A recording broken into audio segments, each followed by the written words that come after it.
Boa tarde a todos os presentes. É com grande satisfação que a Escola Judicial do Tribunal Regional do Trabalho da 12ª Região reúne magistrados, procuradores do trabalho, peritos que atuam na Justiça do Trabalho de Santa Catarina e representantes de conselhos regionais para debater os temas perícias, segurança e saúde ocupacional. O evento destina-se a debater as diretrizes para a implementação das perícias judiciais nos casos de acidentes do trabalho e doenças ocupacionais, com base em uma visão multidisciplinar e multissetorial. Lembro aos senhores da necessidade do registro de presença nas atividades deste módulo, mediante assinatura nas listas de frequência que se encontram na entrada deste auditório. A fim de dar continuidade aos debates que serão iniciados neste evento presencial, a partir da próxima semana estará disponível a todos os participantes um fórum virtual de discussões sobre perícias, segurança e saúde ocupacional. As informações serão divulgadas pela Secretaria da Escola Judicial. O aproveitamento pelos magistrados do Tribunal Regional do Trabalho da 12ª Região será aferido pelo preenchimento de formulário de avaliação específico encaminhado para o e-mail dos senhores ou pelas manifestações no Fórum Virtual de Discussões sobre o tema. Neste momento, eu solicito a gentileza dos senhores no sentido de desligarem seus aparelhos de telefonia celular ou colocarem no modo silencioso. Damos as boas-vindas aos participantes do 4º módulo de 2015 da Escola Judicial do Tribunal Regional do Trabalho da 12ª Região e desejamos a todos um ótimo aproveitamento da programação oferecida. Convido para compor a mesa de abertura dos trabalhos e fazer uma apresentação introdutória sobre o tema a excelentíssima senhora desembargadora do Trabalho, Viviane Colucci, diretora da Escola Judicial do Tribunal Regional do Trabalho.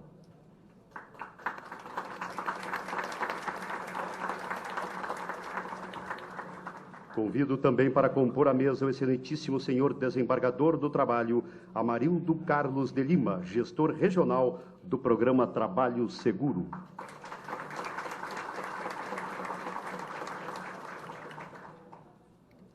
Com a palavra, a excelentíssima desembargadora Viviane Colucci. De agradecer efusivamente a presença de todos. É uma enorme alegria para a escola contar com a presença dos magistrados que se deslocaram de seus lugares de origem e também dos peritos que são importantíssimos na atividade jurisdicional, quando auxiliam o juiz enormemente nas questões técnicas em assuntos tão importantes como doenças ocupacionais, acidentes de trabalho.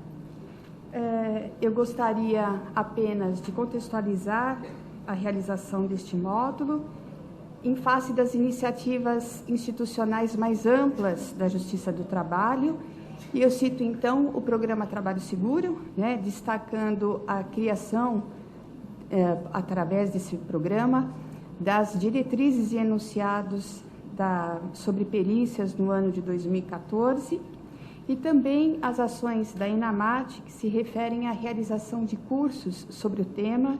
Inclusive, nesse ano, foram editados 2 cursos via EAD sobre as diretrizes e enunciados do programa Trabalho Seguro. Esse 4º módulo presencial, de formação continuada, tem por objeto a discussão sobre perícias em acidentes de trabalho e doenças ocupacionais e constitui, na verdade, uma reedição de um evento que se realizou em 2013, na primeira semana institucional do Tribunal, do qual participaram peritos e magistrados. E esse módulo, atende, de alguma forma, a solicitação dos magistrados no sentido de que fosse novamente discutido com os peritos esse tema. E a adesão dos peritos foi maciça, Nós tivemos a alegria de contar com 170 solicitações de inscrições. Infelizmente, não foi possível realizar todas essas inscrições por falta de espaço no auditório.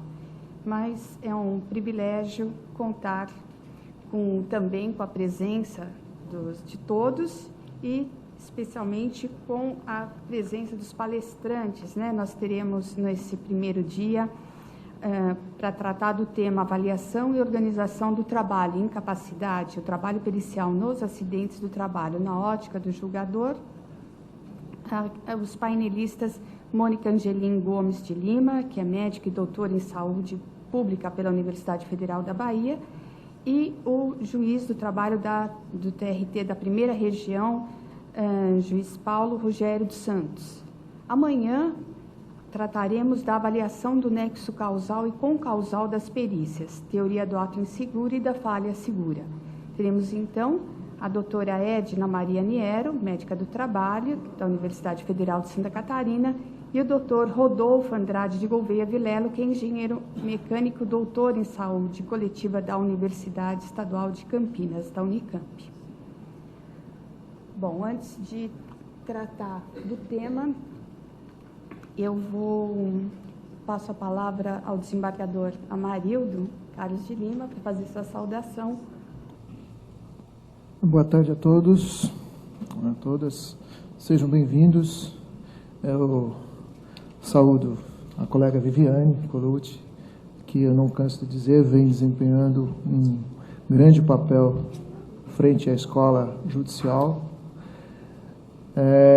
E nós, do Trabalho Seguro, tentando seguindo os bons exemplos da escola e das pessoas que nos antecederam também, né, nesse encargo de gestão do trabalho seguro no estado de Santa Catarina, que desde logo também conseguiu reconhecimento no âmbito nacional, e é uma missão que nós temos de levar à frente essa, de certa forma, conquista que muito nos orgulha, e atuamos sempre em parceria aqui com a Escola Judicial. Não teremos uma sociedade mais justa sob a ótica do mundo do trabalho se não tivermos saúde e segurança no trabalho. Como já dito, esse é um segundo evento nesse formato. É uma preocupação de afinar o diálogo juiz-perito.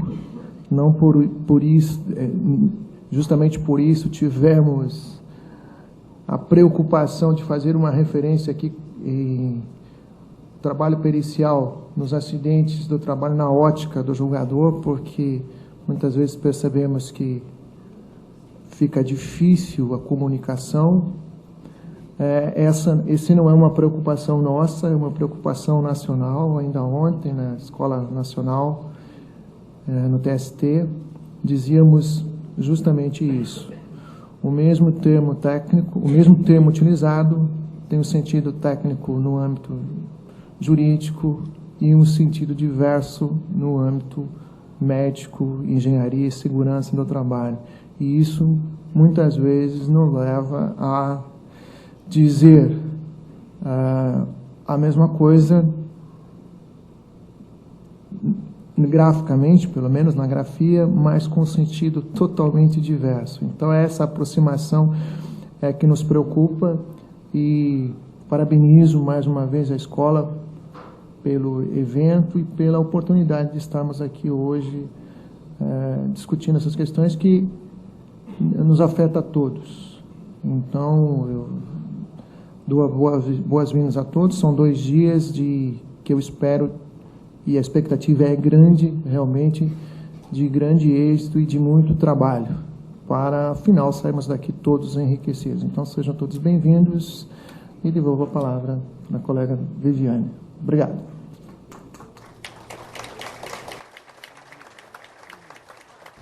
Bom, no ano de 2013, o Programa Trabalho Seguro procedeu ao estudo dos parâmetros técnicos científicos para a realização da perícia. E, para tanto, foi criado um grupo de estudo multidisciplinar e multissetorial formado por juízes, membros do Ministério Público, perito do INSS, da academia, e partiu de um estudo preliminar, né, elaborado pela doutora Maria Maeno, da Fundacentro, e a partir daí uma referência para esse grupo de estudo. Esse grupo de estudo, ele foi fundamentado em duas linhas da Resolução 86 do CSJT, que dizem respeito ao aperfeiçoamento da atividade jurisdicional e à efetividade do arcabouço normativo. E teve como concepção norteadora o processo civil como mecanismo de proteção dos direitos humanos. Isso porque, na seara ambiental, o papel que hoje vem sendo atribuído ao judiciário é o do não retrocesso, especialmente considerando as normas extremamente avançadas existentes no país a respeito do tema. E assim, considerando o que o jurista Fred Didier vem chamando de o redimensionamento e mesmo a intensificação da atividade do juiz, no sentido de ele atuar hoje de forma mais criativa, em consonância com os princípios constitucionais, o processo civil hoje vem se constituindo como meio de proteção aos direitos fundamentais. E a prova pericial, nesse contexto, então, ganha um realce, né, porque, por meio dela, direitos constitucionais de grandeza constitucional, como a vida e a saúde, podem ser garantidos. O primeiro desafio do grupo, então, foi definir o arcabouço normativo aplicável. Quais normas deveriam ser, então, consideradas pelo juiz, especialmente? E aí nós temos diversas normas do INSS, do Ministério do Trabalho e Emprego, do Ministério da Saúde, dos conselhos regionais e mesmo da Organização Mundial da Saúde. Essas normas, elas constituem um arcabouço extenso, né, esparso e muitas vezes desconhecido pelo juiz. Ele é complexo, ele é técnico-científico, é multidisciplinar e dinâmico, porque a ciência é dinâmica. Eu citaria aí, por exemplo, a resolução... Obrigada. A resolução número 1488 do Conselho Federal de Medicina,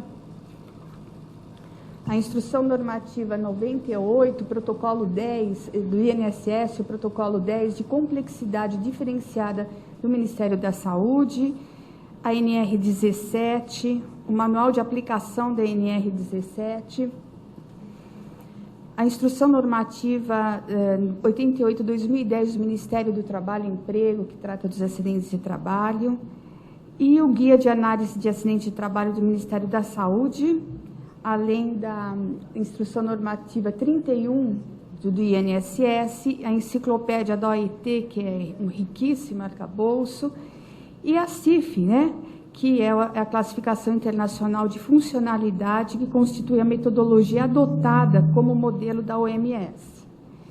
Então, diante desse arcabouço tão complexo de normas técnicas, o segundo desafio seria sistematizar esses critérios normativos para avaliação do nexo causal entre as condições de trabalho e os agravos da saúde, para inclusive aferir a existência da concausa, e também a avaliação da própria incapacidade, a extensão do dano, o grau de comprometimento das lesões, inclusive estéticas, a capacidade projetiva do trabalhador quando é acometido de acidente de trabalho, a sua possibilidade de readaptação ou reabilitação física e profissional e a capacidade residual projetiva. Isso consiste, na verdade, a dificuldade das perícias realizadas no âmbito da Justiça do Trabalho, porque elas são muito diferentes da Justiça do INSS, muito mais simples, que considera, por exemplo, a existência ou não da incapacidade. E aí partiu-se uma construção coletiva dos parâmetros técnicos científicos. Esse grupo multidisciplinar traçou esses parâmetros, submeteu ao crivo do Comitê Gestor Nacional do Programa essa proposta de elaboração de diretrizes, que foram discutidas em 5 fóruns nacionais no país. Foram criados 5 fóruns, cada fórum constituído por um juiz de cada um dos 24 tribunais, então cada fórum com 24 tribunais, com 24 juízes de cada tribunal, e cada fórum foi coordenado, cada um dos fóruns, por um representante de uma região geográfica do país. Eu sempre cito que o trabalho coletivo, e a Hannah Arendt nesse diapasão assim, tem uma frase lapidar, né? Somente quando todas as pessoas podem ser vistas por muitas pessoas, todas as coisas podem ser vistas por muitas pessoas numa variedade de aspectos, sem mudar de identidade, de sorte que os que estão à sua volta sabem que veem o mesmo na mais completa diversidade, pode a realidade do mundo manifestar-se de maneira real e fidedigna. Então, foi justamente isso que se procurou com esse trabalho coletivo. E as conclusões do fórum foram sistematizadas e passadas novamente pelo crivo do Comitê Gestor Nacional, e em 15 de fevereiro do ano passado foram publicadas as diretrizes. No ano passado, eu tive a oportunidade de participar de um evento do Seminário Internacional sobre Segurança do Trabalho, que se realizou na USP, e eu elenquei para a apresentação dessas diretrizes 10 fundamentos principais que eu gostaria de expor. O primeiro é a dimensão teleológica da prova, né? A prova, a prova pericial serve para dar efetividade aos próprios direitos fundamentais. Ele é um mecanismo de proteção dos direitos fundamentais, e aí vem a dimensão teleológica da prova. A segunda seria a dimensão meta-individual e preventiva da prova pericial. Ela tem um efeito reordenador do meio ambiente de trabalho, ela indica a existência de agentes que contribuíram para a ocorrência do acidente do trabalho ou para a eclosão da doença, e por causa disso, né, o trabalhador que retorna para o ambiente modificado, ele não mais está correndo os riscos anteriores. E também, naquela visão do jurista do saudoso Hector Hugo Barbagelata, o contrato de trabalho, que sempre produz efeitos além do seu contorno individual, vai mostrar que naquele ambiente outros trabalhadores poderão também sofrer esses efeitos das lesões. E então a prova pericial tem uma dimensão preventiva e meta-individual que muitas vezes ela é esquecida, né? Outro fundamento é a articulação do magistrado com a rede de saúde do trabalhador. A partir do momento que o magistrado sabe que existe trabalhador que pode ser readaptado, né, ele pode, então, encaminhar para o SUS, para a readaptação física, para o INSS, para a readaptação profissional, e também para o Ministério do Trabalho e Emprego, para que o ambiente de trabalho seja reordenado. Então, em decorrência do primeiro, o segundo seria, do segundo fundamento, o terceiro, então, seria essa articulação do magistrado com a rede de segurança. O quarto seria a superação da teoria do ato inseguro. Também ficou demarcado nas diretrizes que a teoria do ato inseguro ela não pode vigir em razão da efetividade que deva ser dada às normas do Ministério do Trabalho e Emprego, INSS, e do Ministério da Saúde. Isso é, na avaliação dos acidentes típicos, é necessário ter em conta as limitações biológicas, fisiológicas e psicológicas de todo e qualquer ser humano, em contraponto ao conceito de ato inseguro, mas isso vai ser tratado detalhadamente amanhã pelo professor Rodolfo Gouveia Vilela. Outro dos fatores multicausais outro parâmetro, outro fundamento colocado foi a consideração dos fatores multicausais, né?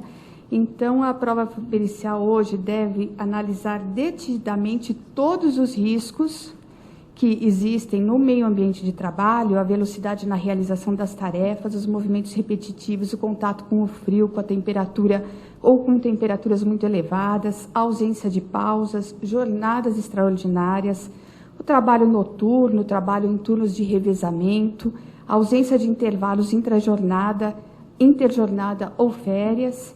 Também, se ele está submetido a um estresse psicológico, a exacerbação de metas, ou tem que ter uma disponibilidade integral, sem flexibilizações, ou uma super solicitação. Qual é o relacionamento dele com a chefia, né? Então, todas essas questões devem ser avaliadas quando se se analisa o meio ambiente do trabalho. E esse é o contraponto do pensamento tradicional da medicina do trabalho, né, e da saúde ocupacional e da psicologia, que se atinham, então, aos elementos objetivos que interferem na integridade física e na saúde do trabalhador, avaliando, então, as condições que são meramente visíveis e mensuráveis. Então, esse seria o contraponto. Outro fundamento é a imprescindibilidade da vistoria do local de trabalho, considerando que é necessário que todos esses fatores sejam avaliados, então seria imprescindível a vistoria no local de trabalho. A adoção do modelo biopsicossocial para avaliação da capacidade, e aí nós podemos citar a CIF, por exemplo, outros do direito comparado, é um modelo que mais atende à teoria dos direitos humanos, na medida em que considera a singularidade da pessoa e a sua capacidade residual e o seu histórico pessoal. Outro fundamento é a realização de perícias multidisciplinares. E isso está previsto no próprio Código de Processo Civil, a existência de perícias complexas. E a questão da saúde é ampla e envolve, muitas vezes, o trabalho de fisioterapeutas, fonoaudiólogos, psicólogos, além do médico. O fundamento número 9 seria a adoção da metodologia do nexo técnico-epidemiológico, que representou um salto qualitativo enorme na construção do nexo entre o agravo da saúde e a atividade econômica a que estava o trabalhador submetido. Ele tem suporte na moderna teoria dinâmica da prova e está, inclusive, albergada essa teoria dinâmica da prova, da inversão do ônus da prova, no novo Código de Processo Civil. E, por fim, entre os fundamentos, a avaliação da concausa. Ainda que o agravo da saúde tenha se originado de diversos fatores, né, estranhos à relação laboral, ele não se descaracterizaria como patologia ocupacional se a atividade laboral tiver contribuído em algum grau para a sua origem ou agravamento. Então, caberá ao juiz considerar o grau de importância que a atividade laboral teve para o agravamento da saúde. Então, os debates foram travados nesses 5 fóruns, deram ensejo à proposição dos procedimentos judiciais também, que otimizariam a prova pericial, e seriam eles, por exemplo, a ação indenizatória em autos próprios para facilitar o procedimento, foi uma das conclusões do fórum, o despacho prévio para a realização da prova pericial, para que o perito avalie os documentos ou que para a empresa e INSS junte novos documentos aos autos, a realização de audiências públicas para os casos repetitivos ou de grande repercussão social e também a expedição de ofícios para que seja ativada a rede de segurança para que haja a prevenção também. Dessas diretrizes, né, que eu sintetizei em 10 fundamentos, foram expedidos 13 enunciados que foram veiculados também pelo programa e estão na página da ENAMAT hoje, da Escola Nacional da Magistratura do Trabalho, que seria o princípio participativo do magistrado. Ele tem que ter uma atuação colaborativa em relação a todos os outros entes que tratam da questão da segurança do trabalho. Ele tem que tomar as medidas necessárias para informar os órgãos administrativos, participantes do Sistema de Saúde e Segurança do Trabalho, e também o Ministério Público das decisões judiciais envolvendo os descumprimentos do caso das normas de saúde e segurança do trabalho. O enunciado 2, que diz respeito à perícia em acidente de trabalho, deve ser realizada no local e no posto do trabalho para o fim de aferir os multifatores. O enunciado 3, que enaltece a perícia multidisciplinar. O enunciado 4, que diz respeito ao ajuizamento de ações indenizatórias independentes, que poderão permitir o mais adequado tratamento da lide. O enunciado número 5, que se refere ao dano coletivo e ao meta individual, que poderá ensejar a realização de audiências públicas. O enunciado 6, que diz respeito à determinação do juiz para que todos os documentos sejam apresentados, e aí enumera todos os documentos que poderiam ser úteis ao perito e ao magistrado. O enunciado 7, que trata da destinação das indenizações referentes a danos morais coletivos, lembrando que nem sempre o direcionamento ao FAT pode garantir a recomposição e a proteção da coletividade dos bens lesionados. O enunciado 8, que trata do restabelecimento da saúde, a reabilitação profissional, a readequação do ambiente laboral através de ofícios expedidos ao SUS, ao INSS e ao Ministério do Trabalho e Emprego. O enunciado 9, que estabelece que medir a incapacidade pode ocorrer pela via de fontes do direito comparado ou do direito internacional, especificamente aí seria a CIF, que é da OMS, ou do direito comparado à norma de Portugal a respeito, como parâmetros que podem ser utilizados.